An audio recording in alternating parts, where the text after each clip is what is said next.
Kay hapit naman matapos ang atong tuig sa simbahan, nagsige na saghisgot o katapusan. Nya unsa maning katapusan, mao na ni ang gitawag og pagbalik sa Ginoo, ikaduhang pagbalik. Sige, lingi ay mong tupad na gusto na kas katapusan. Nya gusto na ka sa katapusan. Nagayuban, di mulingi kay kulbaan. Ang gisulti ni Jesus nga ang mga tao kuno inigabot na sa katapusan, pariha kunos nahitabo sa panahon ni Noe, panahon ni Lot. Unsa may gibuhat sa mga tao, nagpadayon sa ilang normal nga mga buluhaton, magminyuay, mangaon, manguma, magnegosyo, anang normal, tukod og balay, ana. Nya nikalit ko og abot ang katapusan. Ngilad ba ang pagtukod og balay? Ngilad ba ang pagpanguma? Ngilad ba ang pagminyuay? Ngilad ba ang pagtigom og kwarta? Pagnegosyo? Dili. Yang anong gihisgutan man ni Kristo tungod kay dunay ngilad dinhi. Unsa may ngilad? Kana bang ma-focus na ta niining mga butang nga gikinahanglan sa atong lawas, mga butang kalibutanon, nya malimot na ta sa sunod. Daghan maro mga tao nga na-focus sa iyang balay. Ang iya na lang yung importante, ang iyang balay. Hasta ganing iyang silingan, dili na importante para niya. Ang balay ragid niya mo importante. Iyang kuralon, iyang panindoton, wa na siya magunahuna nga sa iyang pagkural, di na kaagi hapit ang iyang silingan. Wa siya pakialam ana. Daghan kayo nga nagsigig tigom og pagkaon, siging kaon. Ang importante ragid niya nga makakaon siya o ang iyang pamilya. Wag siya maglili-li siyang silingan o nakakaon pa ba. Nagani tingali sa iyang pagsigig tigom anang paras pagkaon, anang kwarta, nangurakot na siya. Iyan ang gipangkuha ang mga budget unta para sa iyang mga isig katao. Tungod lang kay siya mo'y nakapabor, kay naglingkod sa panudlanan, halakuha gyud maayo. Imbis unta to ang tumong anang maong kwarta, i-distribute nga to tanan, halakuha gyud. Mao na rin ilang giawayan diha sa ato mga politicians. Giunsa paggamit kuno ang pundo ng bayan. Ana. Tungod lang kay ako'y pari, halatan ng kulikta ako gini, ana. Di man nangilad. Pero kung di na kumutanaw sa akong isikatao, mao na naingilad. Ngilinga imong tupad. Na pila ka slot imong napalit. Na pila na ka slot.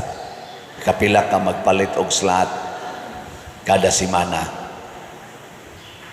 Oo. Unsa man ang atong slots para sa kaayuhan sa tanan.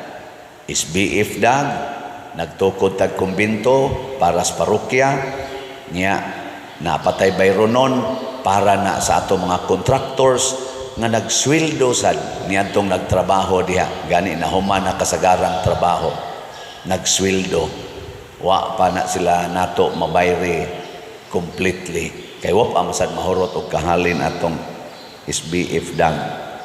Pila pa ni atong palitonon? Napay 16,349 ka slots nga SBF dag, tag 500 pesos.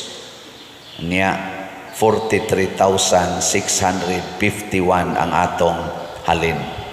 Sod na ni sa hapit mo duha ka tuig o sa katuig og tunga nga pamaligya, 43,651 pa atong halin. Napay 16,349. Nganong dugay maning nahalin nga 500 pesos raman ta ni. basin og daghan sa atong mga nagsunod aning atong misa nagsigig hunahuna sa ilang personal dili sa kadaghanan. Kana peligro kay na moabot dayon ang Ginoo, magsikan kaming gitani nya nga to sang CTUMM para atong itukod og mga balay sa atong mga kabos nga mga panimalay. Nagsugod naman taron naapay 25,327 ka slots na available. Tag 100 pesos ra gid ni siya, 100 pesos per slot. Ang atong halin almost pila na ni ka kuan, August man siguro to ni nato gisugdan. September, October, November, December, November, tulo ka buwan. Arang-arang kusog-kusog ang halin tingali ani. Nanay 44,673 ka slots. 600 pesos. Pwede ra gid nato paliton kada semana kung naghuna-huna ta para sa atong isig ka tawo. Pila ra gunang 600 imong kuhaon gikan sa imong income nga nagminimum sa kag mga 12,000 ang buwan, 3,000 ang semana, kuhaan nimo 600. Ana ang kasos pader din ang magani paigo ibayad sa utang. Ayaw bayri ang utang, palit lang dire. Ikaw niya pader ikiha niya ko papriso lang. May nang mapriso ka tungod sa imong paghigugma sa imong isig katao. Nam sa mga politisyan diha nga nagsigig ingon, andam kong magpabilanggo, magpabitay kung mao man ni premyo sa akong paghigugma sa akong nasod. Sana all dayon, pakpak dayon. Ano? Beka na be, lingi ako na imong tupad ina, nausab na imong huna-huna. Ina, nausab na. Oy, wa mausab. Sige lang gyapon tang kaatats anang mga butang kalibutanon. Biyae na. Biyae. Muna nga niingon diri si San Juan sa atong unang pagbasa. Ani akaron sa kalibutan ang daghang magtutudlo nga bakakon nga wala motuo nga nahimong tao si Hesukristo. Kinsa maning mga bakakon nga mga magtutudlo, kana bang wa motuo nga si Kristo nahimong tao? Gilingi ay mong tupad na nituo ka nga si Kristo matuod nga tao? Lingi ya. Daghan diha wa motuo.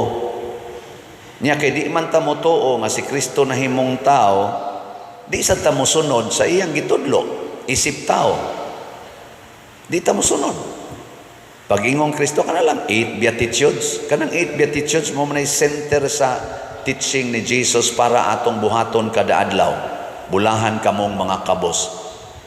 Unsa may gitudlo ni Kristo nato pinaagi sa pulong og sa buhat isip tao. Bulahan kamong mga kabos. Gipuy-an ba ni Kristo ang kinabuhing kabos?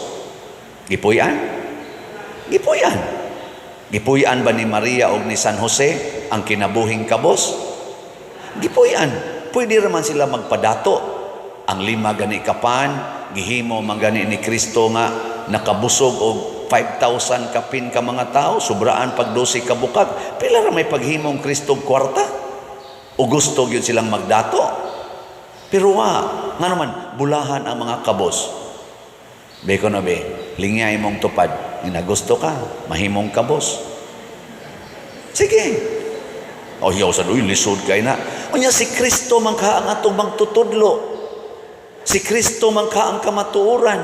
Si Kristo man ka ang dalan. Nganong di man ta motuo nga isip tao kinahanglan gitang mahimong kabos. Mauna ang mga yawanon.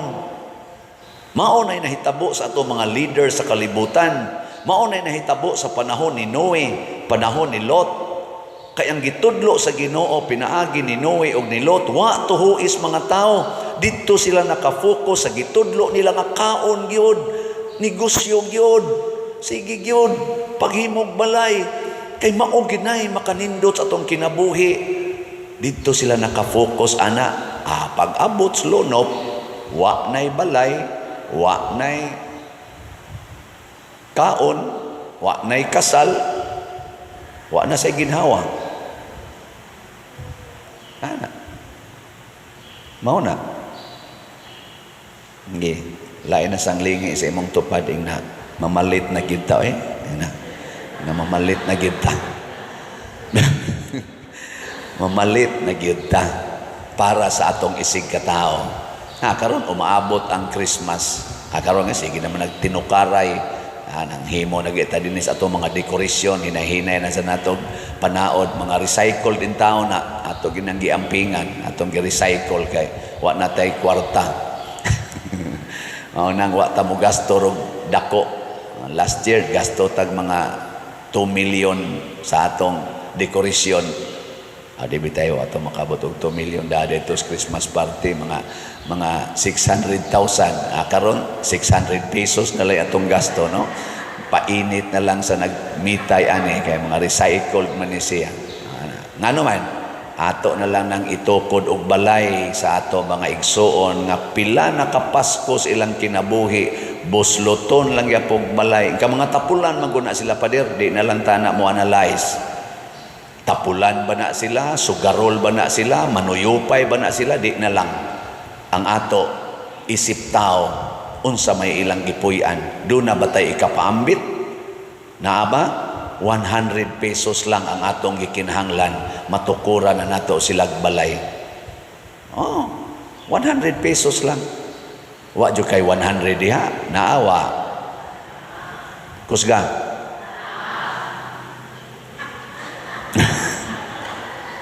Mao na niingon diri ang atong tubag sa Salmo, bulahan sila nga nagatuman sa balaod sa Ginoo.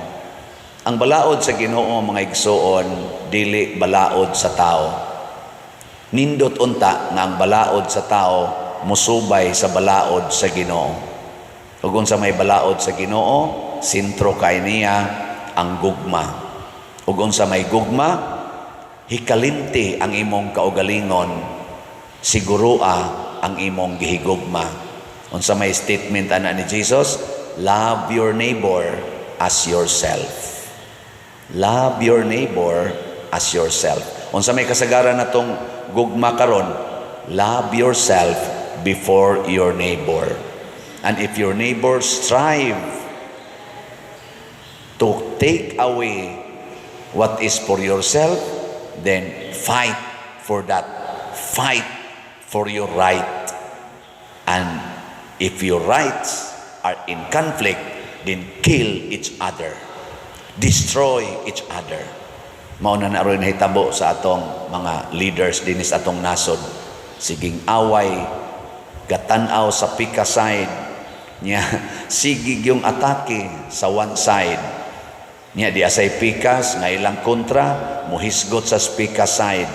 Ngano wa na lang gid tan-awa ang both sides niya, ila ding ingon, let us find the truth. Well, thumbs up ta ana. Help us to find the truth. Yes. Pero tanawa ang both sides. Unsa may both sides sa truth? The negative and the positive. Truth hurts. Ilingi ay mong tupad. Nindot bang iyang kilay? Nindot? Nindot? Sige.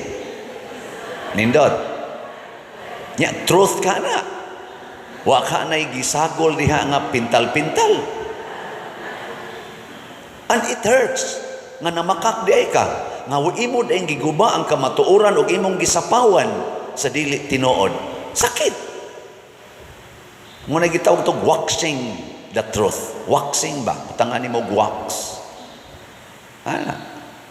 Kana kilay pa lang na gamay kay ng aspituha na miligro ng ato mga pagbati diha. How much more og moingon ko kumusta mang imong binuhatan ron? Sige yung truth, kamong mga bana, truth yung ka inyong gibuhat. Nga ang negative o positive sa inyong asawa, inyong yung gihigugma, Basig ang positive ras inyong asawa, ang inyong gihigugma mga bana.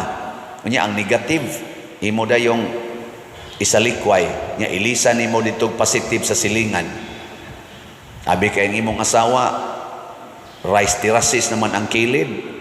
Di naman madaghap yun, magsige na maglubak-lubak, mura makagmahog sa kanya. Gusto makatong-katong anak gyud, ang anak ba anak. Nya tuwa masilingan. Adto ka mo hapyod sa silingan, kani mo inindot. Ni adto ka sa imong asawa, magpalaba sa imong bulingon, magsigi og pahapyod, adto ka sa imong asawa magpalungag, ana. Pero tuwa ka sa silingan nga ana, kay imong asawa, ana. Masabay na ana.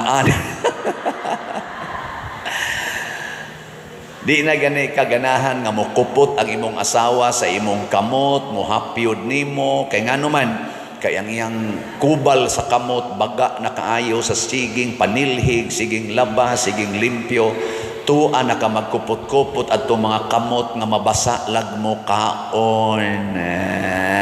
Kanindot yung hikapon, bisag pari at tumuhikap, no? Hikap. Sa kanindot og kamot, murajog virgin. Murajog berhin ang no? Oy, kalibutanon ka na. Ang kamatuoran maoy dawata. Dunay duha ka klases kamatuoran, ang sakit ug ang kalipay. Mao na inigminyo mo ingon din sa kasakit ug sa kalipay. Kay mao man ay sides of truth. Sa kahamugaway ug sa kapitos. Two sides of truth. Unyag masakitan mo react. Karon ay naisikat kay diha sa atong Congress pag hearing nila atong gahapon ni Duterte. Doon na lagi usa ka congresswoman. Batanon kaayo, misulti sa the other side. React na yung tanan. Ana, nilag yun, ana yun. Nako, ano man di ay nga igo ra man sa to siyang nisulti sa iyang nakita nga kamatuoran. Hala, sulti mo des inyong kamatuoran. Okay. Kanya disulti sa siya sa kamatuoran nga iyang nakita. Nganong ato man siyang ipin down. Pamalandungi. Hain man ani ang truth. Hain man ani ang real truth. Mao na siya ang tao. Mao na nga si Kristo na himong tao aron iyang masayran unsa gyud ang kinabuhi sa usa ka tawo. Ug iya tang tudluan isip tao unsaon nato pagpuyo. Ug usa na ni ana bulahan kamong mga kabos kay kun ang tao kitang tanan mangandoy na nga mahimong kabos nya magkugi tag maayog trabaho unsa may bahitabo mulambo ang katilingban magdungan tag lambo way maawahi kay wa ta mangandoy nga madato pero karon daghan kay gauna nga tuan na ibabaw sa panganod samtang ang uban